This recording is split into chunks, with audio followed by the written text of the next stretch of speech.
Nuclear medicine بیماریوں کی تشخیص اور علاج میں کس حد تک مؤثر ثابت ہو رہی ہے؟ جیسے ہم پیٹ سکین کی بات کرتے ہیں یا سی ٹی اسکین کی بات کرتے ہیں، اس طرح کے جو طریقے ہیں یہ عام مریضوں کی زندگی پر کس طرح سے اثر انداز ہو رہے ہیں؟ دیکھیے، بہت شکریہ نوار صاحب۔ پاکستان اٹامک کمیشن 1956 میں قائم ہوا، اور اس کے قیام کے ساتھ ہی پاکستان اٹامک کمیشن نے نیوکلیئر ٹیکنالوجی کا جو استعمال ہے انسانی فلاح کے شعبوں میں کرنا شروع کر دیا۔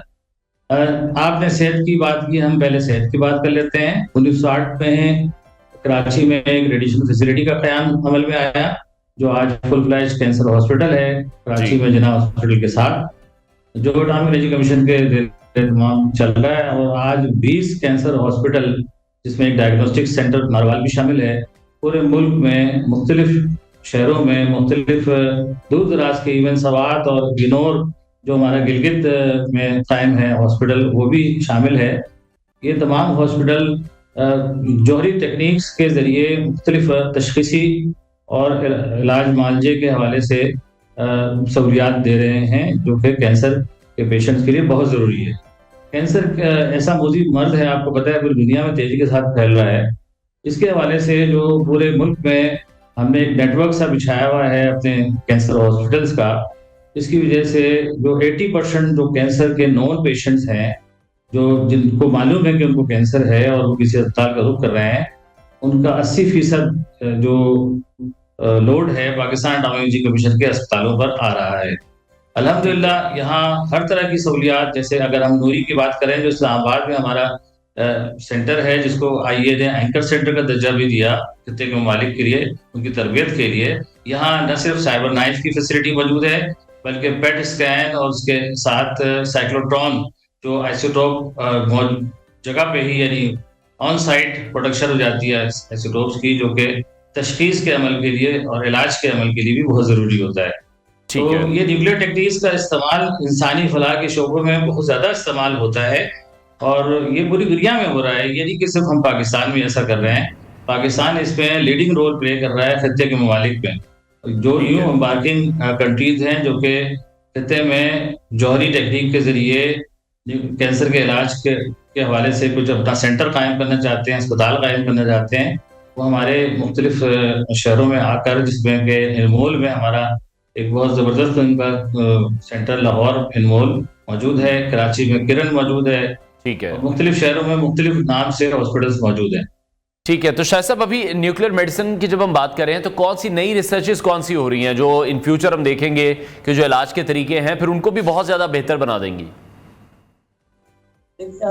آگے جس طرح سے ہم دنیا آگے بڑھ رہی ہے، انسانی جو ریسرچ ہے وہ آگے بڑھ رہی ہے، جو ہم ٹارگٹ تھراپی کی طرف زیادہ جا رہے ہیں۔ ہم چاہتے ہیں کہ جو ارد گرد کے سیل ہیں، خلیے ہیں، ان کو نقصان پہنچے بغیر کینسر کا علاج ممکن ہو سکے۔ تو الحمدللہ اس میں دنیا میں ریسرچ ہو رہی ہے، کامیابیاں بھی ہو رہی ہیں، پاکستان میں بھی ہم بہت تیزی کے ساتھ اس طرف بڑھ رہے ہیں، اور سائبر نائف بھی ان میں سے ایک ہے۔ اس کے علاوہ اور بھی جدید طریقے متعارف کرائے جائیں گے انشاءاللہ۔ ٹھیک ہے، اور شاہ صاحب نیوکلیئر میڈیسن کو آپ کس طرح سے آپ دیکھ رہے ہیں؟ عام افراد تک پہنچنے میں کیا مشکلات ابھی تک درپیش ہیں؟ ان کے حل کے لیے کیا اقدامات کیے جا رہے ہیں؟ پاکستان میں جب نیوکلیئر میڈیسن کی ہم بات کرتے ہیں تو اس کے فروغ کے لیے مزید کیا اقدامات ضروری ہیں؟ دیکھیے، پاکستان میں جو نیوکلیئر میڈیسن کی ہم بات ہیں، تو نیوکلیئر میڈیسن میں مختلف قسم کی ادویات، جس کو ہم ریڈیو فارماسیوٹیکل کٹس کہتے ہیں، وہ استعمال ہوتی ہیں، جس کے ذریعے ہم تشخیص بھی کرتے ہیں اور ان کا علاج بھی ہوتا ہے مرض کا۔ پاکستان ان چند ممالک میں سے ہے جہاں ریسرچ ریئیکٹر موجود ہے۔ پاکستان میں اسلام آباد کے قریب نیلور میں ریسرچ ریئیکٹر موجود ہے، جہاں ہم اپنی جو ضروریات کے مطابق ریڈیو فارماسیوٹیکل کٹس خود بناتے ہیں، ریڈیو آئسوٹوپ خود بناتے ہیں، اور اس سے ہم بہت سارا زر مبادلہ بھی بچاتے ہیں۔ یہ تمام ہاسپٹل، نہ صرف یہ کہ پاکستان کے جو پاکستان اٹامک انرجی کمیشن کے ہاسپٹلس میں، بلکہ جو ملک میں موجود گورنمنٹ سیکٹر اور پرائیویٹ سیکٹر کے مختلف دوسرے ہاسپٹلس میں بھی ہم ان کٹس کو فراہم کرتے ہیں، تاکہ عوام کو سستی دوائیں میسر آ سکیں۔ تو کینسر کے علاج کے حوالے سے دیکھیے، کینسر کا مرض اتنا کہنے کے پیچیدہ ہوتا ہے، اور اس میں خرچ اتنا زیادہ آتا ہے کہ جو مریض ہے وہ بہت پریشان ہو جاتا ہے، اس کے لواحقین بہت پریشان ہوتے ہیں کہ کیسے علاج ہوگا۔ پاکستان اٹامک انرجی کمیشن کے تمام ہاسپٹلس میں ہم کسی بھی اسٹیج کا مریض اور کسی بھی والی حیثیت کے مریض کو انٹرٹین کرتے ہیں، ان کو ہم کوشش کرتے ہیں کہ ان کی تکلیف میں کا مداوع ہو سکے، ٹھیک ان ہے، میں کوئی بہتری آ جائے ان کے مرض میں. تو نیوکلیر میڈیسن جو ہے وہ ریڈیو آئسوٹوپ کے بغیر مشکل ہے، تو اس کے لیے ہم کوشش کرتے ہیں کہ زیادہ ادویات ملک میں ہی بن جائیں. ٹھیک ہے. اچھا، اب کچھ بات کر لیتے ہیں ایگریکلچر کے حوالے سے. اس میں تابکاری آئسوٹوپس کا کس طرح سے استعمال کیا جا رہا ہے تاکہ جو فصلوں کی پیداوار ہے اس میں اضافہ کیا جا سکے؟ مٹی کی بہتر جانچ ہے، خوراک کی جو بہترین ہم دیکھتے ہیں کہ حفاظت ہے، اس کو کس طرح سے یقینی بناتا ہے یہ؟ دیکھیے، جیسے میں نے بتایا کہ ہم نے ابتدائی میں نیوکلیر میڈیسن اینڈ آنکولوجی یا صحت کے شعبے میں نیوکلیر ٹیکنیکس کا استعمال شروع کر دیا تھا. اسی طرح سے ہم نے نیوکلیر ٹیکنیکس کا استعمال زراعت کے شعبے میں بھی کیا تھا، کیونکہ یہ فوڈ سیکورٹی کے لیے بہت ضروری ہے. پاکستان ایک زرعی ملک ہے اور یہاں پہ آپ کو معلوم ہے کہ آبادی کے اضافے کے ساتھ ساتھ ہمیں غذا قلت کا سامنا ہو سکتا ہے. تو اس کو اوور کم کرنے کے لیے، اس پہ قابو پانے کے لیے ہم نے شروع میں ہی 1962 میں نیا ٹنڈوجام کے مقام پہ نیوکلیر انسٹیٹیوٹ آف ایگریکلچر کے نام سے ایک ادارہ قائم کیا. ٹھیک اور ہے، آج ملک میں 4 ادارے، جس میں 2 ادارے فیصل آباد میں ہیں نیاب کے نام سے، nuclear institute for agriculture and biology, اور اسی طرح نیپجی national institute of biotechnology and genetic engineering. پھر پشاور میں ایک ادارہ ہے nuclear institute for food and agriculture, تو نیفا کے نام سے.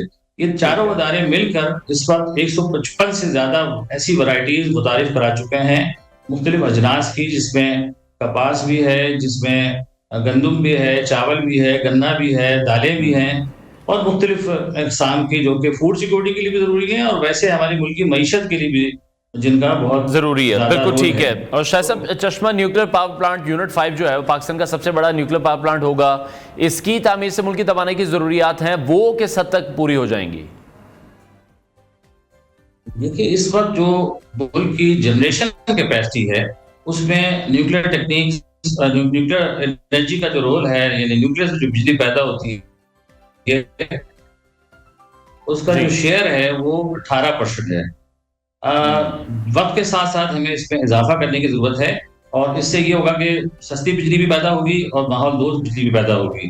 C5 ملک کا سب سے بڑا نیوکلیر پاور پلانٹ ہے، جس کی تعمیر کا باقاعدہ آغاز کیا جا چکا ہے. انشاءاللہ 2030 تک ہم اس کو تکمیل کرنے کے بعد 1200 میگا واٹ بجلی قومی گرڈ کو مزید دے سکیں گے. اس طرح سے اگر ہم بجلی گھر لگاتے گئے، ایٹمی بجلی گھر، تو انشاءاللہ ملک میں صاف ستھری اور سستی بجلی کا اضافہ سسٹم میں بڑھ جائے گا.